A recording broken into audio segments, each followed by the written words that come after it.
বোনদেরকে ধর্ষণ করা হয়েছে, আমাদের মা বোনদের শ্লীলতাহানি শুধু নয়, তাদেরকে শারীরিকভাবে লাঞ্ছিত করা হয়েছে, আমাদের বাড়ি ঘরে অগ্নিসংযোগ করে বাংলাদেশে আবার নতুন করে ফ্যাসিবাদ ফিরিয়ে আনবার পায়তারা চালানো হচ্ছে। বাংলাদেশে আবার নতুন করে ফ্যাসিবাদ ফিরিয়ে আনবার পায়তারা চালানো হচ্ছে। মনে রাখবেন, রক্ত দিয়ে যে জুলাই বিপ্লব হয়েছে, সেই বাংলাদেশে আর কোনোদিন ফ্যাসিবাদ ফিরে আসতে পারবে না ইনশাআল্লাহ। প্রকাশ্য নাটক সাজিয়ে সন্ধ্যার পর থেকে সূক্ষ্ম ইঞ্জিনিয়ারিং এর মাধ্যমে টার্গেটকৃত ব্যক্তিদেরকে জাতীয় সংসদে যাওয়ার পথে প্রতিবন্ধকতা সৃষ্টি করা হয়েছে। 12ই ফেব্রুয়ারি মানুষের ব্যালটের অধিকারের সাথে নির্মম তামাশা করা হয়েছে। তর্কিত একটি নির্বাচনের পরবর্তী আমরা আশা করেছিলাম বহু রক্ত, জীবন, অনেক অশ্রু আর ঘামের বিনিময়ে অর্জিত জুলাই বিপ্লব পরবর্তী বাংলাদেশের মানুষ তাদের ব্যালটের অধিকার ফিরে পাবে। কিন্তু দুর্ভাগ্যজনকভাবে 12ই ফেব্রুয়ারি মানুষের ব্যালটের অধিকারের সাথে নির্মম তামাশা করা হয়েছে।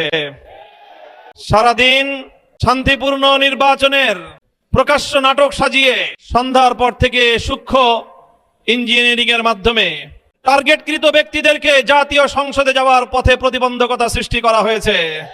ডিপ স্টেটের এজেন্ডা বাস্তবায়ন করতে বাংলাদেশের জনগণের অর্থে লালিত প্রশাসন ব্যবহৃত হয়েছে।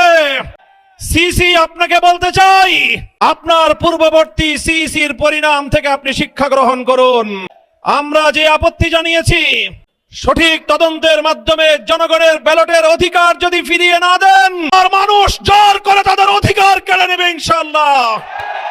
আপনাদের এই প্রহসনের প্রতিবাদ করার পর গোটা বাংলাদেশ জুড়ে আমাদের 11 দলীয় নির্বাচনী ঐক্যের নেতা কর্মী সমর্থকদের উপর যেই পৈশাচিকতা চালানো হচ্ছে, মনে রাখবেন, রক্ত দিয়ে যে জুলাই বিপ্লব হয়েছে, সেই বাংলাদেশে আর কোনোদিন ফ্যাসিবাদ ফিরে আসতে পারবে না ইনশাআল্লাহ। পুরনো ফ্যাসিবাদীদের সাথে সখ্যতা করে বাংলাদেশের রাজনীতিতে যদি তাদেরকে আপনারা প্রবেশ করবার সুযোগ তৈরি করে দিতে চান, যেই পথ ফ্যাসিবাদকে ফিরে আসার জন্য তৈরি করবেন, সেই পথ দিয়ে আপনাদেরকে দিল্লিতে বিতাড়িত করা হবে।